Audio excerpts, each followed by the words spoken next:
Call this meeting to order. Start with a prayer and a pledge. Heavenly Father, thank you for this day. Help us to work together to do what is right for the citizens of this community. In Jesus' name, amen. Pledge allegiance to the flag of the United States of America and to the republic for which it stands, one nation, under God, indivisible, with liberty and justice for all. Roll call, please. Mr. Powell. Here. Mr. Bronner. Here. Mr. Bishop. Here. Mr. Boehner. Here. Mr. Tomlin is absent. Mrs. Kroger. Here. Mrs. Edichico. Here. Motion to excuse Mr. Tomlin. Second. So we have a motion to excuse Mr. Tomlin made by Mr. Powell, second made by, let's toss a coin here, we'll call it Mr. Bronner. All in favor? Aye. Opposed? Mr. Tomlin is excused.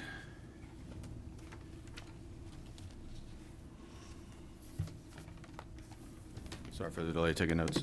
All right.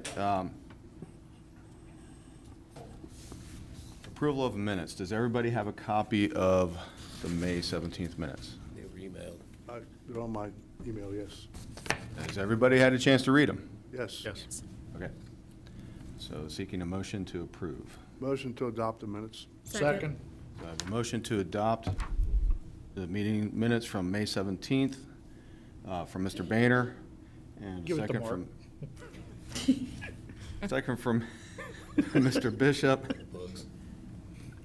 Beehive's actives, ladies. You gotta step up. Well, you just didn't hear me. All in favor? Aye. Opposed? All right, so they are adopted. Next up, audience seeking audience participation. So actually, I thought it was reversed, but if you want to speak now. The presentation was first. Yeah, it's second on the list, so actually third on the list.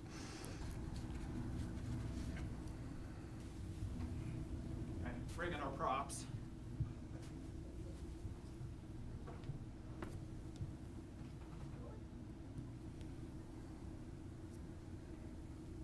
All right, Pat Orman, 2720 Maple Tree Court. I don't mind giving an address. Most people know where I live anyway. I just wanted to do really a couple introductions and a couple thank yous.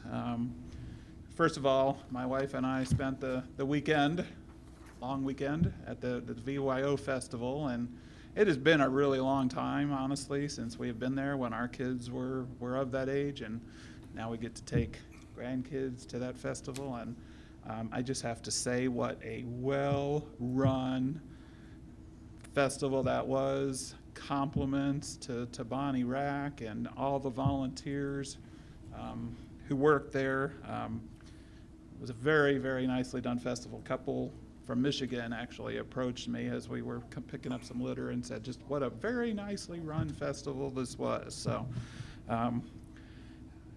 I did also want to thank Mark Bishop on our council.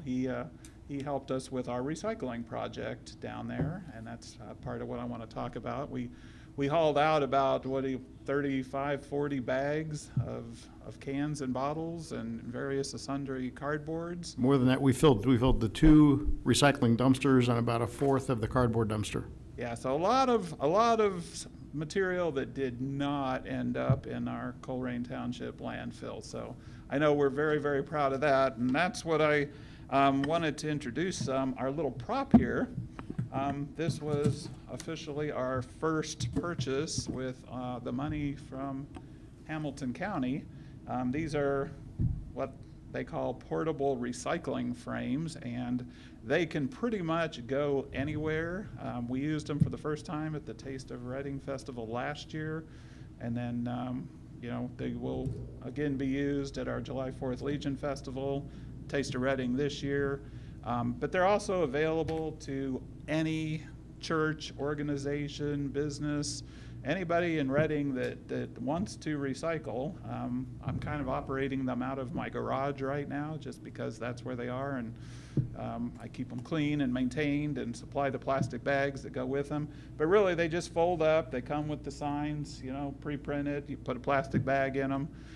They hold quite a bit of material. and that can all. Mr. Orman, hate recycle. to interrupt, but if you could turn that around so the cameras could see how it looks the other way. We have seen it now, so now if everybody else could see it, I'll give you 15 seconds back on your clock. No problem. So anyway, again, you know, if anybody wants these, like I said, I'm operating them out of my garage. You just get hold of us or get hold of somebody from the city who can get hold of us. And we'll be happy to deliver them, set them up. You can pick them up, whatever.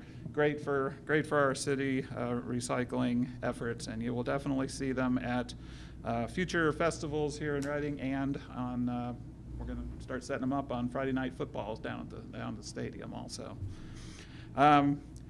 The other thing that we have started to do is some recycling in some of our city parks. And again, Hamilton County has provided us some temporary recycling available at Koenig Park, Voorhees Park, and Observatory Park to come to Hilltop Park when they get some extra cans. But I really did want to thank the city administration, Susan Slavey, Daryl Courtney, Seth Redwine for supporting at least some limited collections of recyclable materials in our city parks until such time as we hopefully put in some permanent fixtures with the money that's been granted us from Hamilton County at a future date. And I also did want to thank Jeff Wright. He's the park employee that has helped me collect this material, and we get it to the recycle bins there on Incinerator Lane. So just again, a couple thank yous, and wanted to introduce you to our first purchase with the Hamilton County grant money. Thank you very much. Thank you, Mr. Ormond. Any questions for Mr. Ormond? Nope. If you want to leave that set up over there where Kims can see it from time to time, remind people what it looks like. I actually have one question. Go ahead. Just thought of, Mr. Orman, so what you're saying is if someone in town is having a little festival or something, they can call you and borrow those? Yeah, so these, that it? Okay. I can deliver them to any church, any business that's having a luncheon. I mean, if you want to collect, I've got infinite bags to put in here. I mean, anybody that wants to contribute to the recycling effort in Reading, it's. Do you have contact information you would be willing to share? I can give you my phone number, that's fine. 513-319-6355. How many do you have? I have 20, and, for a festival like we just went through with VYO or Taste of Reading, all 20 of them will be used probably on those dates. But, I even had just a citizen that wanted 3 of them for a graduation party. I mean, they're a great way to, responsibly collect stuff that we know we can reuse, in a time when we're filling up our landfills. My personal goal is still to make Reading one of the top recycling cities in Hamilton County, if at all possible. Have they been used for the farmer's market? We have not set them up for farmer's market yet. That would probably be a good idea. I haven't been to one since last year, so I don't remember how much plastic and aluminum and stuff gets sold down there. So I don't know if anybody does the cafeteria at the high school have recycling bins inside of them?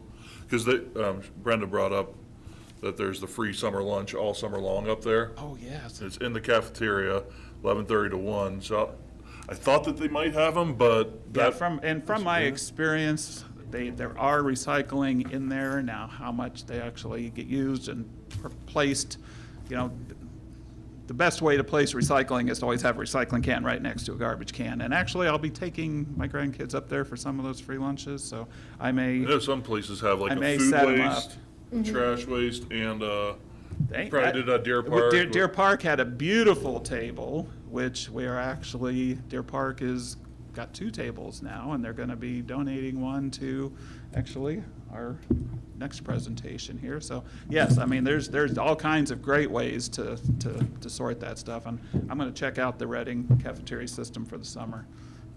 It goes through August 5th, Monday through Friday. This is also a plug for anybody watching. Yep, It's I will free get up for there and kids. set them up if they don't have them, for sure. Hey, Pat, St. Pete's has got a festival coming up.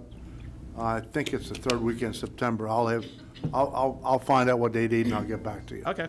And in St. Pete's, I think I tried to work last year, but they wanted to collect their own recycling, so I'll have to double check and see. I know they want to turn in the cans. I think that was the festival that wanted to collect just cans. I'm a quasi-member of the committee. Okay, yeah, they're definitely available. I'm a consultant, let's put it this way. I'm not a member, I'm a consultant. of the Gotcha. committee. Nope, they're available. right. I would love to get them out all over the place. Okay, Thank you. thank you. Thank you, Mr. Ormond. Any others from the audience who is not going to be a presenter? No one? Okay, for those of you who are in TV land, we still have 45 chairs in here, and I think we have about 11 of them filled. I'd like to see more people. That aside, Mr. Boehner, go ahead. Yeah, tonight we have Jed Hardings from the Cincinnati Classical Academy and Kim Hauk, the office manager. We'd like to welcome the Cincinnati Classical Academy. They're moving in here about another month to the old Our Lady of Sacred Heart campus up on top of Siebenthaler, and he's here to give a presentation about what they're all about. So without further ado. Very good, so let's move out that way and listen in. Well, my computer doesn't seem to want to recognize the connection cable to the projector, so I can just kind of talk it through from here, if that's okay. It's up to you. And how much, and what sort of time do I have on the agenda? You don't have normally you don't have a time limit unless council decides you do, as a Okay, well, presenter. I have about 15 minutes of material to sort of You talk have- through, and feel free to interrupt me or cut me off or extend my time, whatever you like. Floor is yours. Okay, well, thank you. Yeah, so I'm Jed Hardings. I'm the founder of the Cincinnati Classical Academy, and I'm also the current board president. And after meeting with Mr. Gertz a couple weeks ago, he suggested the idea that it'd be good to come and talk to the council about the school. So thank you very much for having me.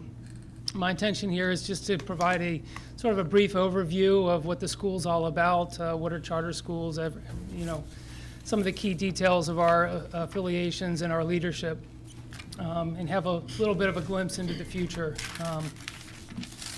as a first step in forming a good, healthy community partnership with Reading and the local residents. So as a brief overview, the Cincinnati Classical Academy is a charter school. So what does that mean? Charter schools are public schools. They are funded by the state of Ohio. We get about $8,000 per student. That's our only source of revenue other than philanthropy. And that's about half to a third of what most public school districts get, because they bring in money as well through tax revenues, which we don't have access to. But being a public school means that we are a tuition-free school. Any Ohio resident can attend our school if we have spaces available free of charge, and there are no aptitude tests for admission. It doesn't matter if a student has special learning needs or if they're an Excel gifted students. We don't favor one student or the other. We take them in order of application. If there's more applicants than we can accommodate, then we conduct a random lottery.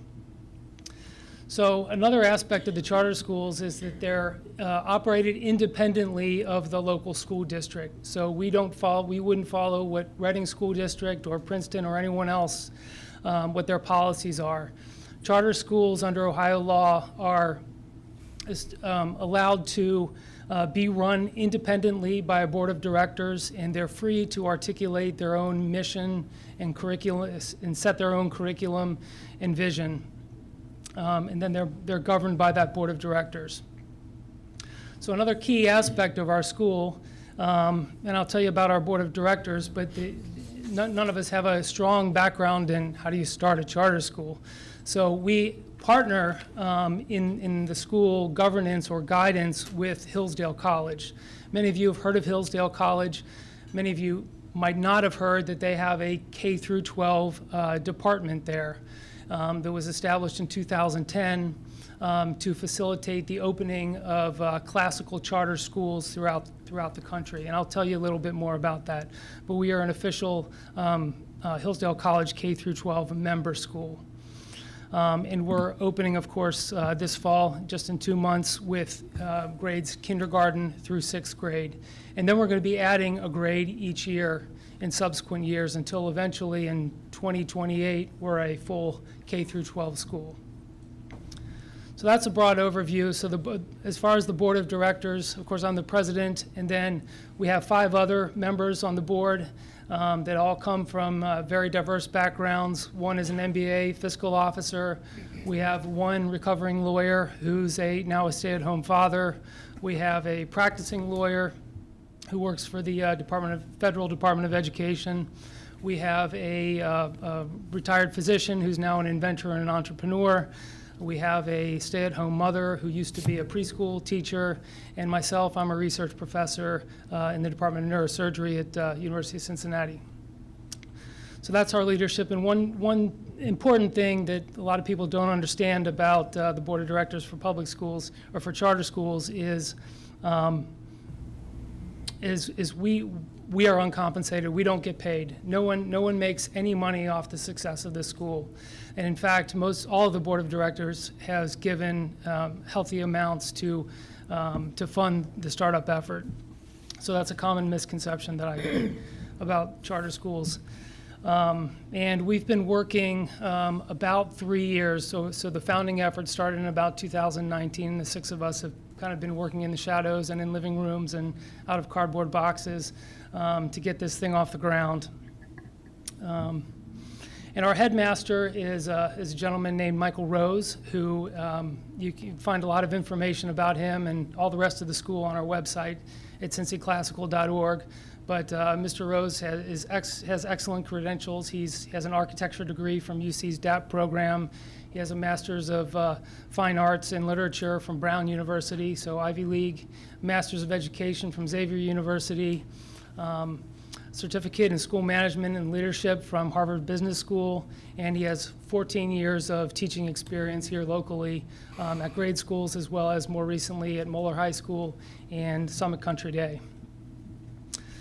So the Hillsdale College K-12 initiative, as I mentioned, was established in 2010 to promote the founding of classical charter schools and restore or improve public education throughout this country. And so, and again, an important thing as far as the finances that a lot of people who criticize charter schools don't really understand. So I want to emphasize it and make sure it's clear. Hillsdale College makes no money off of their charter schools that they support. No money ever changes hands, and similarly, we don't receive any money directly from Hillsdale College. This is completely a grassroots startup effort that's been funded by about 150 donors throughout greater Cincinnati.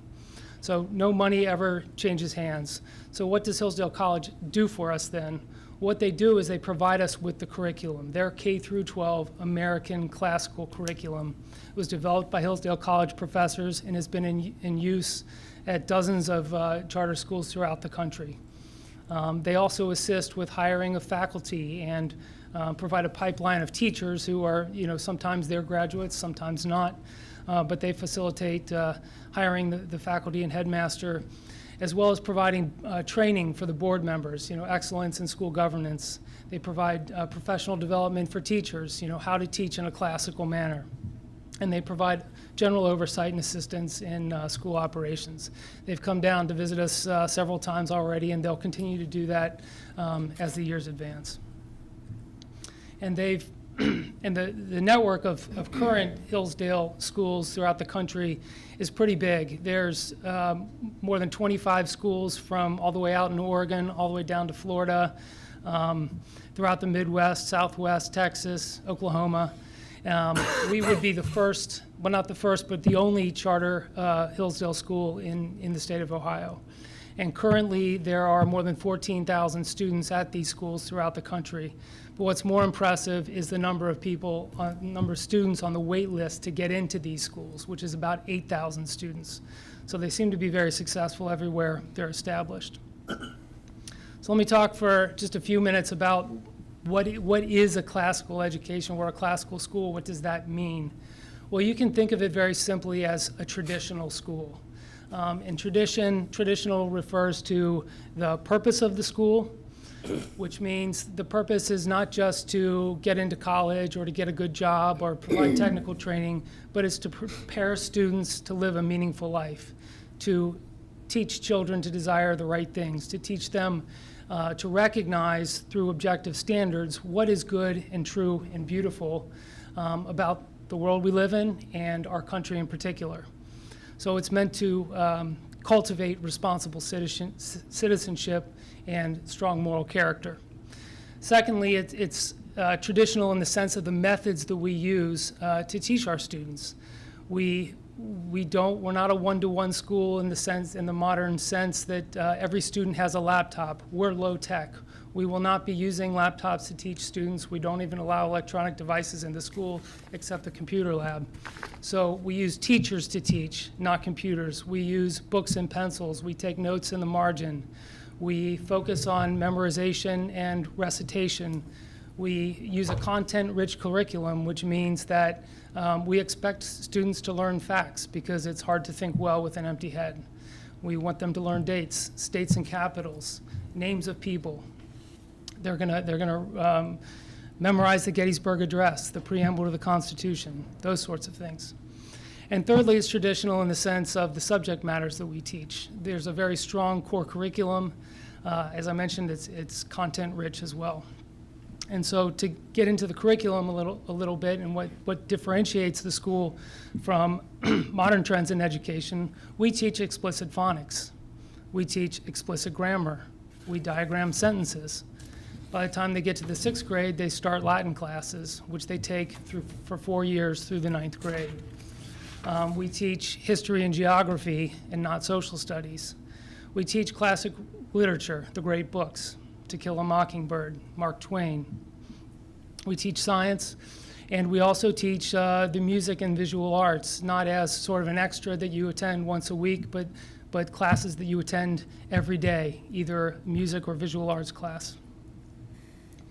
And all that taught through the grammar school stage, K through 8, prepares the students for a very strong core curriculum in high school. What do I mean by strong core curriculum? There's not a lot of electives. You have to take these classes because you're subscribing to this classical curriculum, and K through 8 is really just a preparation for the materials in grades 9 through 12. And so, for example, it's 4 years of literature in high school. Ancient literature, British and medieval, American, followed by modern. Same thing in history. We start with ancient world history, European history, second year, American, and then modern world history. And all that prepares them for ultimately taking a senior year class, full year of American government. And also prior to that American government, there's a year and a half of moral and political philosophy. That's the great writings of John Locke and Rousseau and Machiavelli and Aristotle himself, who discuss what is it to be in a human society and how should we establish laws to govern ourselves and determine our relationship to each other. There's also required courses in logic and rhetoric and economics. So I think you get the picture there. And beyond the curriculum, there's going to be a strong culture of virtue. Virtue in its ancient meaning means excellence, personal excellence. And there's much written about the topic since the ancient Greeks. And we will be emphasizing 7 core virtues at the school of prudence, justice, courage, humility, gratitude, perseverance, and compassion. And so how do we teach that? We teach that through telling stories. When we're teaching history lessons, we point out the virtuous, the courageous, the humble actions. We also learn it through literature that we read. And we learn it through teachers who are there as role models to provide an example of virtuous behavior and good citizenship. So I'm here tonight, of course, because we're going to have an opening location at the former Our Lady of the Sacred Heart School, more recently St. Nicholas Academy. We have a 2-year lease on the property, so we're going to be there for at least our first 2 years of operation. And as we look forward to August 30th, our opening day, We now have 450 students enrolled in kindergarten through 6. There are, and that's pretty much right at capacity. I would say we're full. We have a wait list of 45 students, and there are also 20 open seats available. And we can have a wait list and open seats because, you know, some grade levels are not quite full and some are way overbooked. So what's been interesting to see develop is that these students, these 450 students, are coming from 52 different zip codes. They're as far north as Lebanon and Hamilton, and as far west as Bridgetown and Delhi, and as far southeast as New Richmond. So we're bringing in students from a very wide geographic area here into Reading. And that includes 35 different school districts that we're drawing students from. A little bit of a surprise even at this number is that only 5% of our students are live in the Reading School District. That doesn't mean that those 5% are all coming from Reading public schools, but they just live in the school district. And they're coming from all kinds of backgrounds, from transferring to classical from Christian schools, Catholic schools, public schools, and homeschooling. So if someone asks me, what's your typical student, there is no typical student, other than they're attracted to the classical curriculum. So looking forward, as I mentioned, we're going to be adding a grade each year as we grow. So if we're 450 now, and that's based on the capacity that we can exist in the current school building for the next 2 years, we're looking to eventually grow to 100 students per grade level, and then K through 12, so about 1,200 students.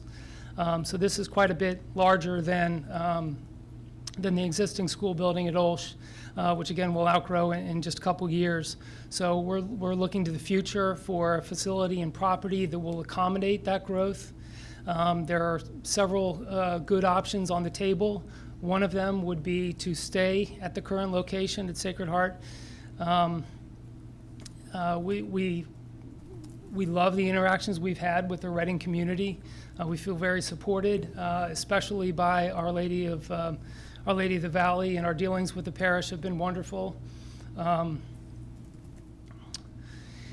Yeah, we like the property, we like the geographic location. You couldn't see it on the slide, but I've got a pin map of every student who's going to the school, and dead center in the center of mass of that distribution is a location up on Siebenthaler. So those are all very favorable. There are a number of issues that we have to work through to determine whether or not this would be our ultimate location, but one of those is a concern for traffic controls and whether the roads would support the volume of traffic going back to that location. We, of course, want to have and will only accept good partnerships with our community. We want to be great neighbors. So I think that that's something that we're going to want to talk to the city of Reading about probably in the coming months. We're looking to purchase and build for the 2024 school year, so just 2 years from now, which means we've got to get started and make progress sooner rather than later. So we'll be wanting to talk to Reading, and you can instruct me as to what the most appropriate persons would be, but about what that would look like and what we need to work through to have the traffic studies done and see if that's feasible.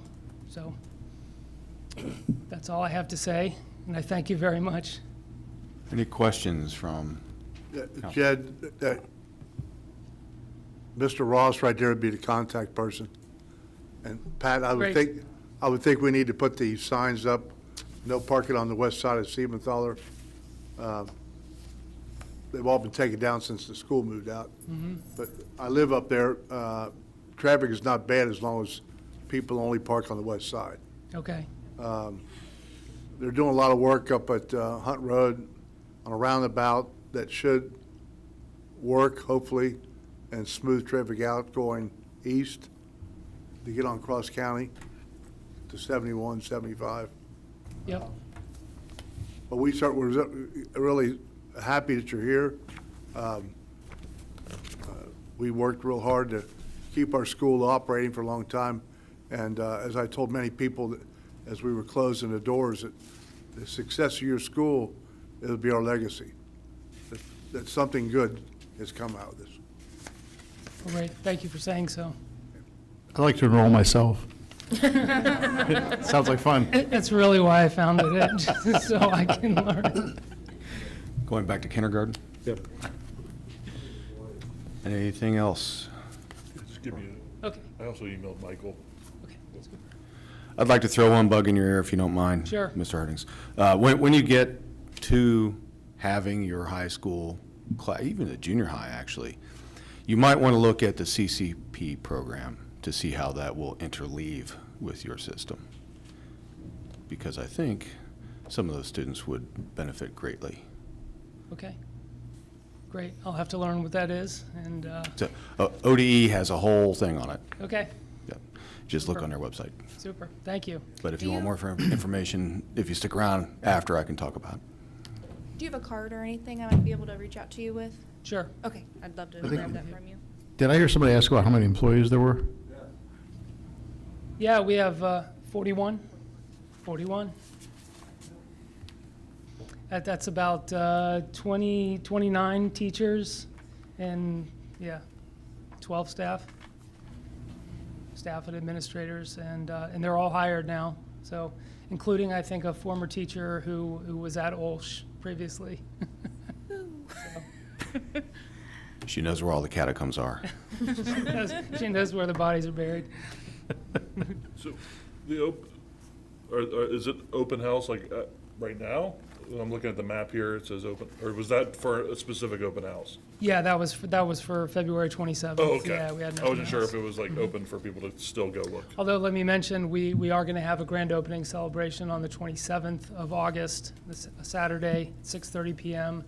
It'll be an opportunity to look as it's set up, 4 days. And flag raising ceremonies and ribbon cuttings and lots of, hoopla. Are you guys doing anything, this is a totally separate, are you doing anything with the stained glass windows that are inside there? Our men's club meeting discussed that. I believe that they officially take over July 1st, Okay, but the stained glass windows out and may put them in the school building to look. okay, They're not going to need the stained glass windows, sure. but I'm not involved in that. We're waiting for direction from The church. from the parish. Mhm. Anything else? Very good, thank you. Thank you. Glad you came, and welcome to the neighborhood. Good to be here. Any other guest speakers? Seeing none. Executive session, unscheduled, any need for one? Seeing none, moving on. Guest administrative official reports, Mayor Bemis would be up first, he's not here. Pat, do you have one for him? I'll just give my report. Well, Mayor you're up te- next, so go right ahead. Yep, the mayor wanted to be here, but he tested positive over the weekend for that COVID thing, so he is, he's feeling all right though. He's just a little exhaustion, but not the really bad symptoms that some people have had. First, just want to thank everybody in the community that has, been praying and for my daughter. Most people might know she had surgery actually 3 weeks ago today. So I'm just appreciative of so many people. You'd never want to have to go through something tough, but it's nice when you have a community that cares.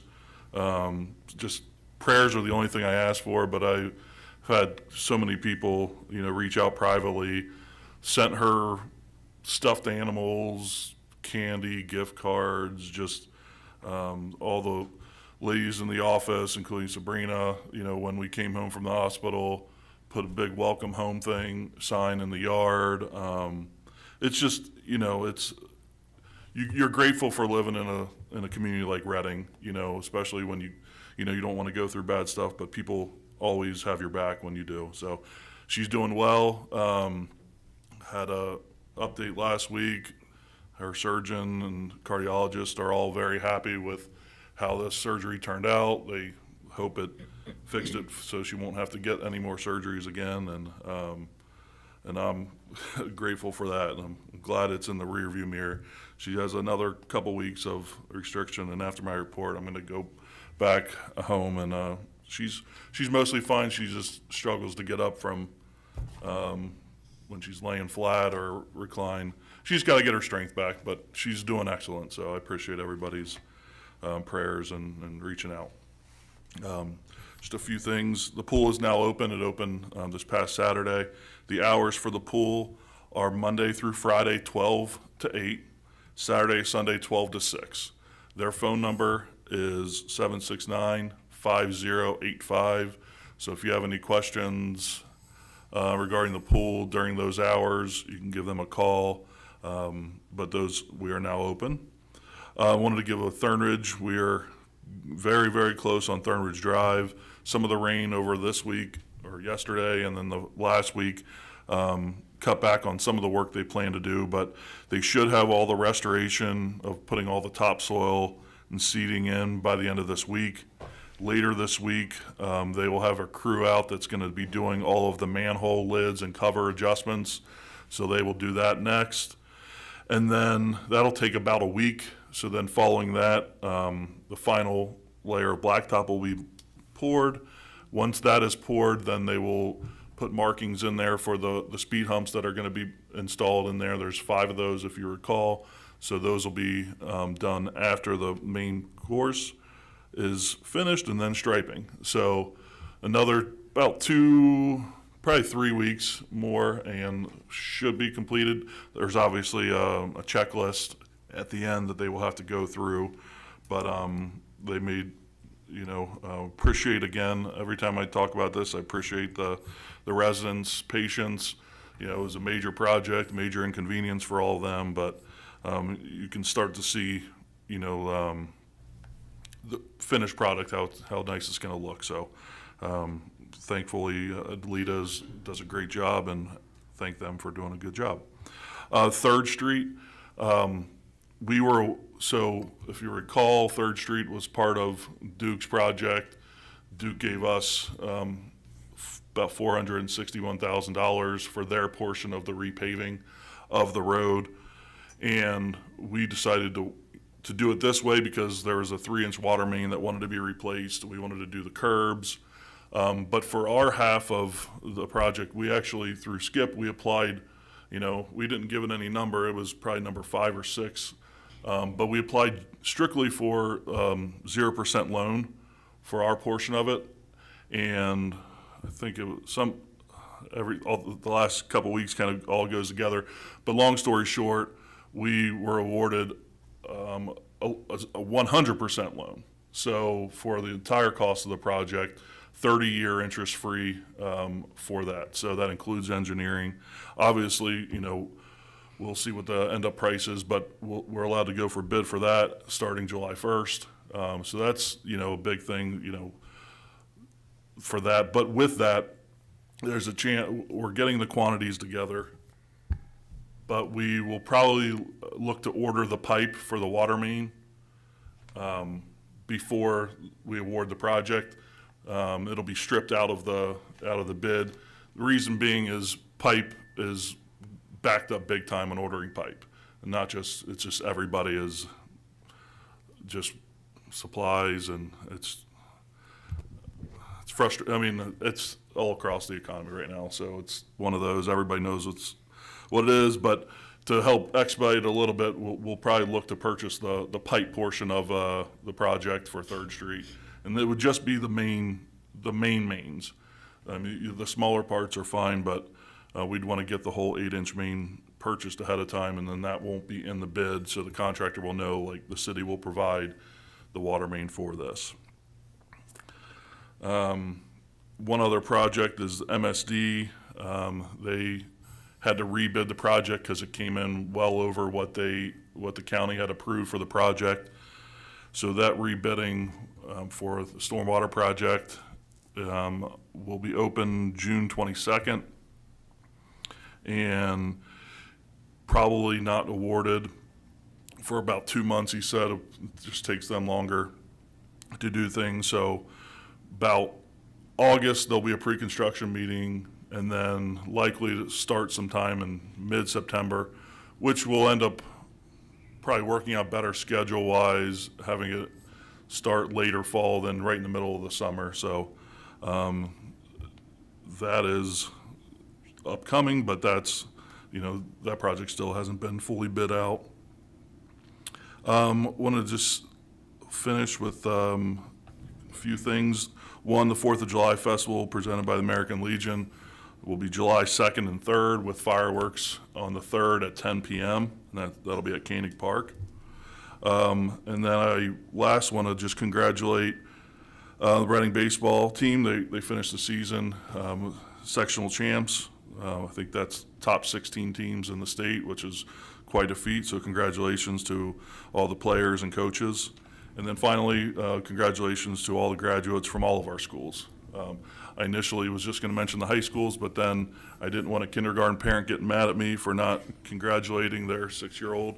So congratulations to everybody who's moving on from all of our schools. So, yeah, that's all I got. I got a question. Okay, go ahead. You're next. Go ahead, Mr. Mayor. 3rd Street, are you still looking at the replacing some of the lead water line? That's going to be in the bid for an option for the homeowners if they would like to replace their service line. There's some there, may not be all of them, but there are some for sure. Yeah, so what I'm talking about is, are you talking about from the main to the home? Right. Yeah, so that will be part of the option for the bid for, whatever the contractor bids it might be $2,000, $2,500. So that will be an option for homeowners, whether they execute that or not. Secondly, I won't get in a lot of detail. I need to send you and Bo and Katie email with some concerns from a resident that we ought to talk about in 2 weeks at the committee of the whole meeting. Okay. This is not a proper setting for it. But I Okay. just want to give you a heads up, it's coming. Mr. Powell. I was gonna ask about the lead lines, but he already took care of that. Well, so I got a question too. while we're on, you're next. While we're on the subject of lead lines, for everybody out in TV land, if you have a lead line and you know it, you should probably have it replaced.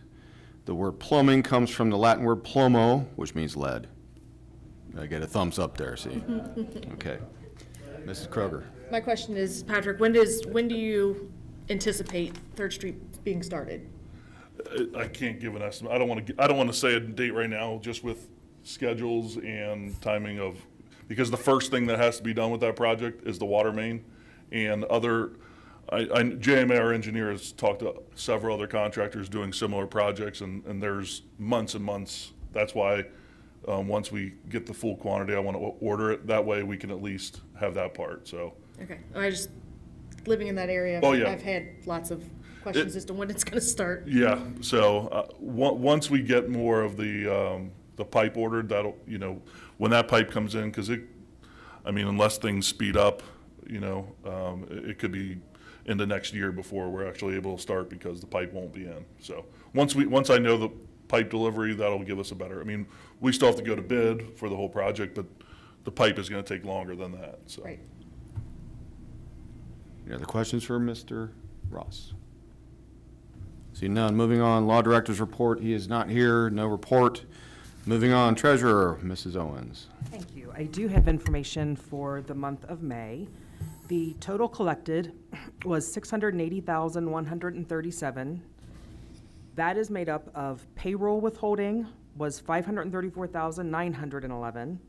Business net profits was $42,806, and individual was $102,421. The total collected so far for the year to date is $4,261,313, which is up 9.1% over last year. And again, it's just really tough to compare years. the last couple of years, but I feel really good about where we stand so far. So. Very good. Any questions for the treasurer? Seeing none, moving on.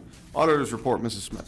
Thank you, Mr. President. I just wanted to let everyone know that the gap statement for 2021 has been complete. It actually isn't due until June 30th, but we were done with it as far as the staff's concerned on May 12th. So that's exciting news. They're still working on a couple follow-up items for the 2020-21 audit, so hopefully that'll be completed soon, and we'll have everything wrapped up. And as we move into payables for June to the end of the year, we're just getting ready to kind of close out 6 months coming up. So I should have the May reports to you guys soon. Everything's looking good as far as that's concerned, but I'll be moving money again from the city earnings tax to the general fund. That's just for normal purchases, like payroll and things like that. So a lot of cities actually have that as a combined fund. So as we talk about implementation for our new software system, we need a consolidation of our funds just to make them more fluid and easier to work around. If people want to keep projects on their own, they can keep projects on their own, but what we got in the business of doing, we're creating extra funds when we didn't really have to have them. So I'm going to be looking for best practices and presenting that to you guys. So throughout the year, and then whenever our go live date is, which we're not promised if it'll be January 1, which would be my hope, that, we'll be making those moves to move money out of funds. It doesn't mean it can't be used for that purpose, but just to close out some funds in the future. So those are the initial updates for me. Thank you. Any questions for Mrs. Smith? Seeing none, moving on. Council committee reports. Finance, Mr. Bronner. Thank you, Mr. President. I just have a short recap of our last Finance Committee meeting. It was on May 5th, and in addition to committee members Mark Bishop and Bob Boehner, attendees included Patrick Ross, Mayor Bemis, Sabrina Smith, Brenda Owens, Dave Powell, our loan advisor Andy Broussard, and our bond counselor Brenda Weimer. Discussion included loan procurement and possible grants for funding field turf installation and track resurfacing at Veterans Stadium and purchase of new service equipment. We also discussed possible approximate costs for a new fire station and recreation center. And then Sabrina added that the implementation team for our new finance and accounting software would be reaching out soon. And Sabrina, have you heard from them? Yes. Yeah, we've definitely heard from them to date. They sent a kind of an email to Patrick and myself to get started. So it's just kind of the way you work kind of questions and what the approval need to be. So I reached back out and asked for a meeting with Patrick, myself, and them minimum, just to talk about some of it and if, they could help us work through best flow of that. Because I definitely like right now that we have a staff member that signs off on a purchase and then their department head signs off on that and then Patrick signs off on it or the mayor signs off on it, depending on a mayor's court purchase will always be, will always be Bo, but if there's, if Patrick's on vacation or something, then Bo can sign off, and then it actually goes to myself. So there's so many levels of approvals. I don't want that to get lost by just doing an electronic system now. So I still like that same level, but I just want to make sure, again, what best practices are, what other people are utilizing, so that way we can kind of speed up things at the same time, but be as transparent as we can as we go through the process. And also making sure we don't lose the idea of quotes versus invoices or any kind of the payroll needs, that's all, tidied up, so that way it can be as minimal of a headache, because I'll say that nicely, that something new like this for everyone and needing computer access for everybody and turning it in this way is going to be a little bit of a curve, but we're trying to get ahead of all those items. That's why the department heads were invited to, the meetings of this and to see it actually work and kind of, union with that. But I will say that the information asked for, I could have another 40 hours a week for a couple weeks to provide it, and I just don't have the time with the audit right now. So I've asked for a meeting to kind of see what are the priorities, what can we get them the quickest, and kind of dig our heels in and do that, and then go from there. So thanks for bringing that up. Sure. Thanks, Sabrina. Anything else? That's all I got. All right. Any questions for Mr. Bronner? Seeing none, moving on. Utilities, lands, and buildings, Mr. Bishop. Thank you, Mr. President. I just want to announce that on Tuesday, June 14th at 6 p.m., we're going to hold a meeting of the Utilities, Lands, and Buildings Committee, specifically to work on an ordinance to address the planting of trees in the public right-of-way. 6:15. 6 o'clock, Oh, what day? June 14th. June 14th. Okay, I wrote it down wrong. June 14th at 6:30, or 6 o'clock, 6. 6 p.m. All right, so June 14th at 6 p.m., right here? Here or across the Council hall. chamber, okay. Anything else? Any questions? Seeing none, moving on. Zoning, planning, and environment, Mr. Powell. Thank you, Mr. President. The parking complaints on Dottie Court continued to be an issue this school year. I'm in the process of drafting an ordinance to address the issue and hope to have it on the floor for discussion at our next meeting. That is all that I have. Very good. Any questions? Seeing none, laws and contracts, Mrs. Edichico. Thank you, Mr. President. I do not have a report for tonight. Very good. Public health and safety, Mrs. Kroger. Thank you. So for the month of May, the police department for cause of service had 1,320.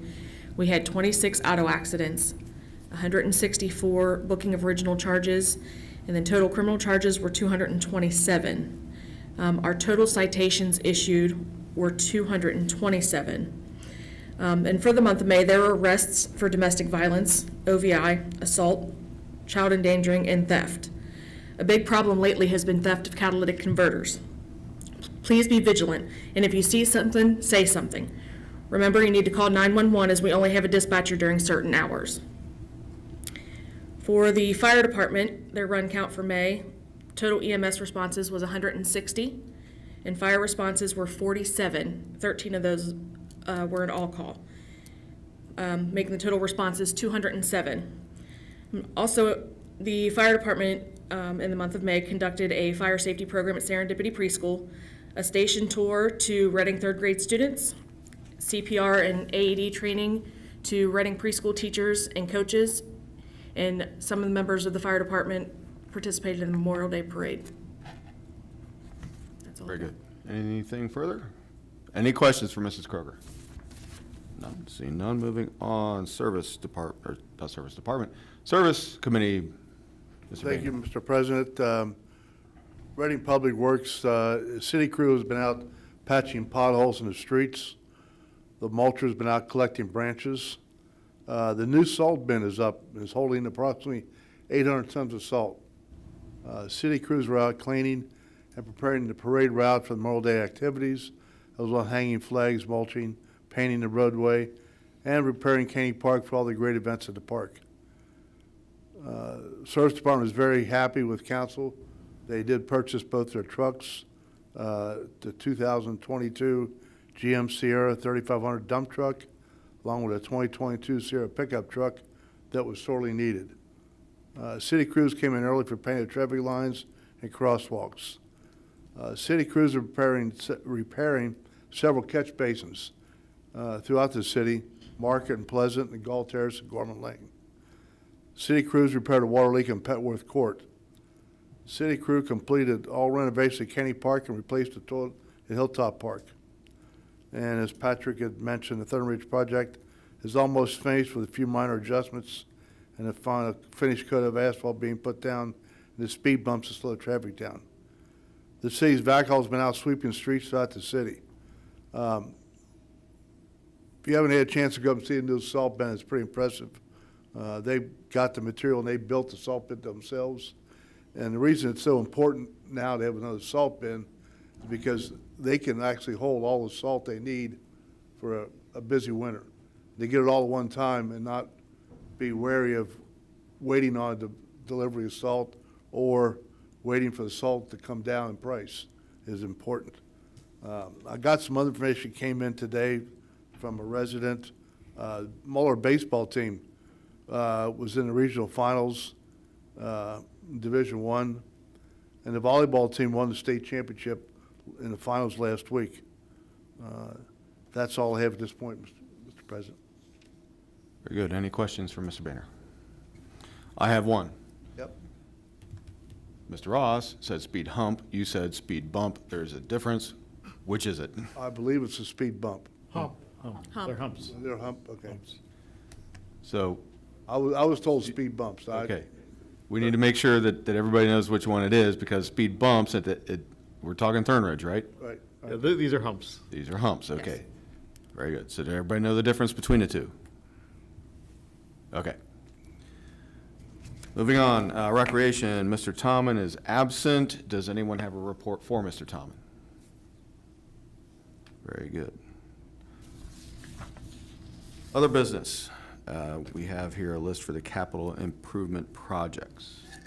Please Yes, proceed. I had put this together, combining what I had gathered from the public earlier this year when I had asked what people would like us to work on, and I had sent that out early this year.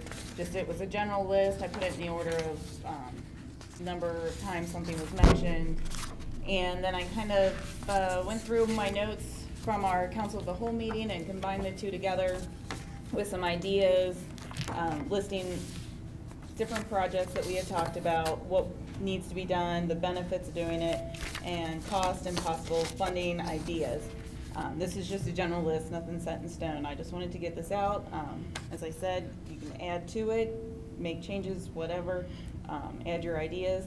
I know that's one of the things that we talked about during our Council of the Whole meeting, was putting together a capital improvement list and kind of our priorities on it. As I said, I kind of went in the order of what citizens have mentioned, the big one being property maintenance in our building department. Next on the list was the stadium, which we're already talking about.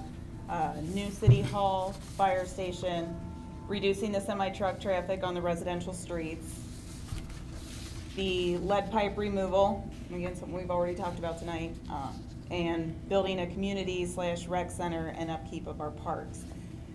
I wanted to make sure that everybody got this tonight. I know this isn't the meeting to really get into a bunch of details, but if anybody wanted to take any of these items into their committee, we could vote on that tonight, or if anybody has any ideas or anything they'd like to add, you can. I've got a couple that are probably more important than most of them on that list. Okay. One I talked about when the whole thing about the turf and the football fields is to revisit the separation of storm sewer and sanitary sewers all throughout the valley, so we can get our residents away from having to pay for flood insurance. The other one that I also talked to Pat and to Bo back in January is a priority list for street paving. Specifically, though, to mention the streets are too narrow to drive down. One of them's right here behind us, Pearl Street. You know, those streets ought to be on the priority list somewhere so that we can address the narrow streets so we don't have an issue. We have a fire down there. We have a EMS problem. We can't get those vehicles down that street. They won't fit. The only reason they get the streets plowed is because he takes the small pickup trucks out of the parks and puts a small blade on, and that's how they plow those streets. They can't get a regular pickup truck down that street. Most people, I drive an SUV, I can barely get my car out of there when I go to the dentist. And that's just one street. There's a few up on the hill the same way. In my mind, those two things are a lot more important right now than a new firehouse, new rec center, or turf and a football field. That's my point. Okay, so this does sound like something that probably goes to council as a whole, Yeah, because it sounds like a really good discussion coming. I believe the mayor sent an email out. Right, I just want to, like I said, make sure that everybody has it, has time to look it over, but if anybody saw anything they'd like to take under their committee, then we can vote on that. You know, and I'd like to add that the things that are on your list were things that were brought up by the residents. And these are great observations, Bob, and I'm not discounting them at all, but it seems to me that residents aren't as concerned as some of those items maybe as you have brought up. Well, you ask some of the people in your ward, Andy, I that have, and paying I've flood talked to them. insurance. I would think you might get a different answer from some of those people.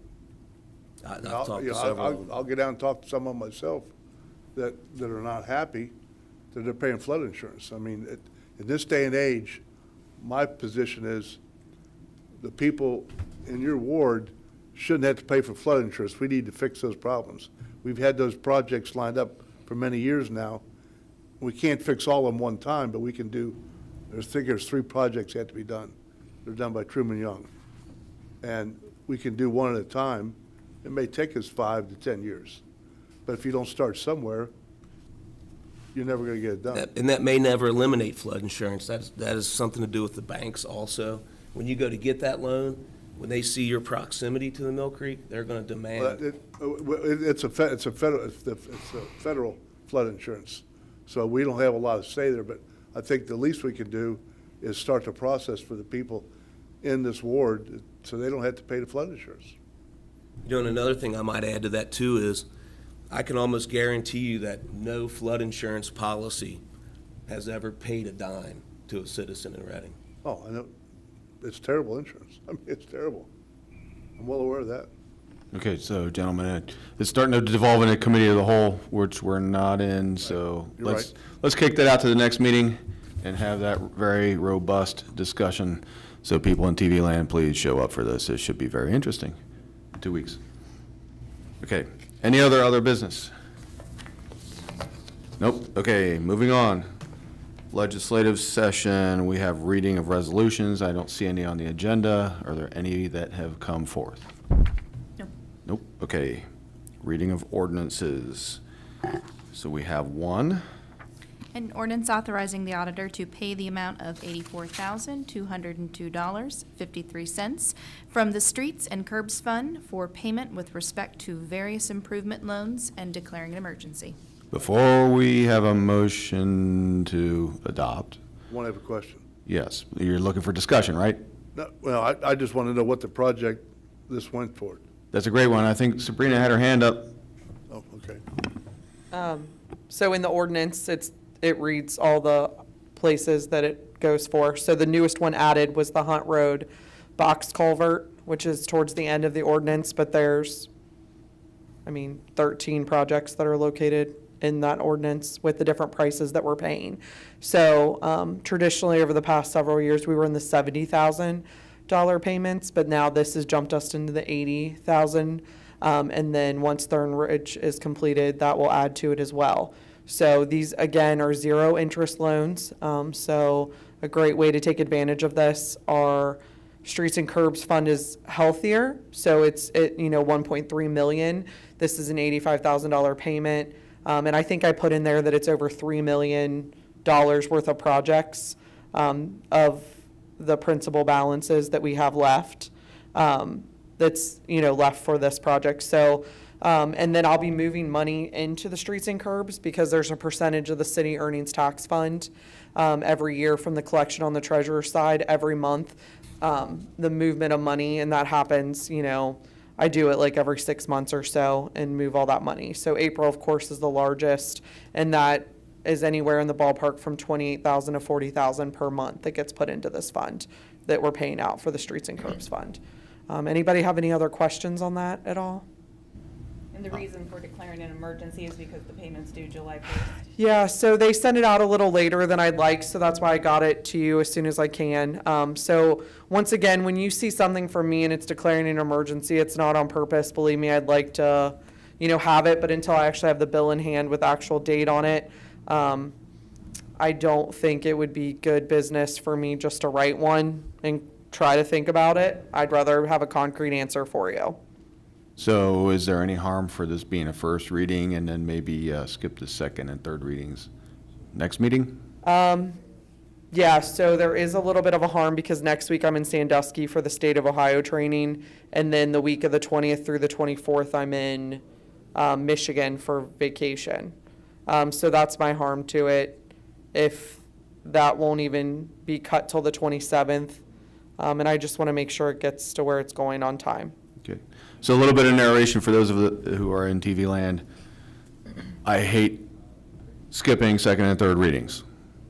And everybody here on council knows that. So But with that's the why we're cap- having this discussion. Right, and with payables, I'm sorry, I don't control when they bill me. So believe me, if I can give it to you early, I will give it to you early, but this is the earliest meeting I could give it to you. So know that from my office as well. I am probably the number one pain when it comes to that, and I agree with you fully. But we've already accepted this debt, so there's been that process through council to accept it. So we're kind of stuck. So we're kind of stuck anyway, and I'm just telling you, like, hey, I'm not writing it to Sabrina Smith. I'm writing it to, you know, the OPWC for this project. So we've already had one approval, and like I said, I don't love it, but I'd rather for the public to hear it. And then, like I said, we've gone from the 70s, now we're at the 80s. Once Thornridge is done, we're gonna be in the 90s, maybe the 100,000 range for every 2 years writing a check to them. But once again, this is debt we've already taken on, and I'm just kind of letting you know, ahead of time, but I want to pay them in a prompt manner as well. But they don't bill me 2 months out from when it's due. That's my hardship with it.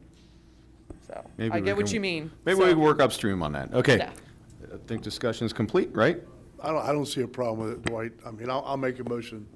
We suspend the rules required second, third reading. Okay. Second. So we have a motion by Mr. Boehner, second by Mr. Powell to suspend the rules requiring a second, third reading. Roll call, please. Mr. Powell. Yes. Mr. Bronner. Yes. Mr. Bishop. Yes. Mr. Boehner. Yes, Mrs. Krueger. Yes. Mrs. Edichico. Yes. 6 yes, the rules are suspended. move to adopt. Second. We have a motion to adopt by Mr. Boehner and second by Mrs. Was it Mrs. Kroger? All right. Katie had it That's what first. I thought. I thought I heard Katie. All right. Second by Mrs. Edichico. Roll call, please. Mr. Powell. Yes. Mr. Bronner. Yes. Mr. Bishop. Yes. Mr. Boehner. Yes, Mrs. Kroger. Yes. Mrs. Edichico. Yes. 6 yes, the ordinance is adopted. Ordinance number, please. 2022-19. Very good. Any others that we don't know about? Anything else? All right. Miscellaneous business. Anybody have any miscellaneous business? Seeing none. Make a motion to adjourn. Second. To adopt the Mr. Bron- adjournment. Mr. Bronner's was a little more clear, and it was Mr. Powell. So Mr. Bronner, move to adjourn. Mr. Powell, second. All in favor? Aye. Opposed? All right, we're done. Out of here.